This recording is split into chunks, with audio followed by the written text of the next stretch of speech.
29 তারিখে ভোটের পর মাথা কামাতে গেছিলাম, সবাই বাধা দিয়ে বলেছিল 4 তারিখের পর আর মাথা কামাতে হবে না। ঠিক তাই ঘটলো। ঘণ্টাখানেক সঙ্গে সুমন অনুষ্ঠানে প্রতিক্রিয়া ব্যারাকপুর থেকে জয়ী বিজেপি প্রার্থী কৌস্তব বাগচির। দীর্ঘ 3 বছর মানে আমি যখন বিয়েও করেছিলাম তখনও কিন্তু আমার মাথায় চুল ছিল না। আমার স্ত্রী আমার প্রতি বরাবরই খুব সাপোর্টিভ, আমার বাবা মাও আমার প্রতি প্রচন্ড সাপোর্টিভ, কিন্তু এই বিয়ের সময়টায় তারা বলেছিল কি একবার ভেবে দেখা যায় না, তাই বলেছিলাম না, যেটা প্রতিজ্ঞা একবার করেছি সেটা যতক্ষণ না পূরণ হচ্ছে সেটা থেকে পিছিয়ে আসার কোনো জায়গাই নেই।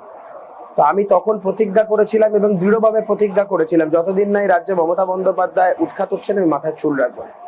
আমি কিন্তু এই বিষয়টা এমন ভাবে ভেবে বলিনি যে 26 সালে পরিবর্তন হবে বা তারপরে হবে বা তার আগে হবে। আমি ভেবে রেখেছিলাম যতদিন না যাচ্ছে, that was an indefinite period for me. এবং খুব মজার ব্যাপার সুমন দা, 29 তারিখে ভোট মিটে যাওয়ার পরে আমার মাথায় মানে জাস্ট হালকা হালকা এই 30 তারিখে হালকা হালকা খোঁচা খোঁচা চুল ছিল।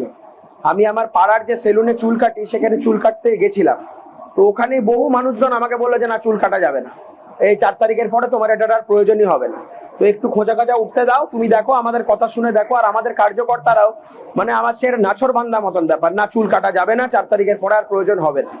তো আমি তাদের কথা রেখে আমি আলটিমেটলি সকালবেলা আজকে ভোট কেন্দ্রে এসেছি, গণনা হয়েছে এবং আমি তো 100% আশাবাদী ছিলাম সরকারও হবে, আমি জিতবো। একদম ঠিক তাই হলো, তাদের কথা রাখলাম এবং আলটিমেটলি আমাকে এরপর থেকে হয়তো আর চুল কাটতে হবে না এবং আমার প্রতিজ্ঞা যা ছিল সেই প্রতিজ্ঞা অনুযায়ী আমাকে আর চুল কাটতে হবে না। শুধু বাড়ি গিয়ে একবার জিজ্ঞেস করো তোমার স্ত্রী প্রীতি চিরুনিটা ইতিমধ্যে কিনে রেখেছেন কিনা। প্রীতি খুব খুশি। প্রীতি এখন থেকেই মোটামুটি মানে চুলের কিভাবে কি পরিচর্যা করা হবে এইসব নিয়ে সব চিন্তা ভাবনা করছে। আমি বললাম অতটাও হওয়ার কিছু নেই, আমার চুলটা আসলে আমার খুব শখের ছিল।